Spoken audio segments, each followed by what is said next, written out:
আজকে আমি প্রথমবার বাড়িতে বানাতে চলেছি কদম মোমো। তার জন্য দেখো চিকেনটাকে ভালো করে মাখিয়ে নিলাম, আর এরপরে দেখো হাতে গোল গোল করে কিছু বল বানিয়ে নিলাম।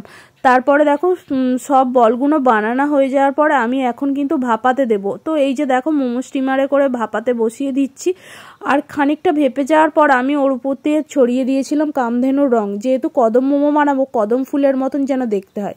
তো ফাইনালি কিন্তু আমার কদম মোমো হয়ে গেছে। আর এই দেখো ভালো করে কিন্তু আমি এখন প্লেটে সুন্দর করে সাজিয়ে নেব। আর যে কোনো জিনিস সুন্দর করে না সাজিয়ে দিলে খেতেও কিন্তু ভালো লাগবে না। তো এই যে দেখো সুন্দর করে সাজিয়ে নিলাম, কি সুন্দর লাগছে না, পুরো কদম ফুলের মতন লাগছে। আর এই যে দেখো আমার কিন্তু সবগুলো কদম মোমো কিন্তু প্লেটে সাজানো হয়ে গেছে। এরপরে কিন্তু আমার খাবার পালা।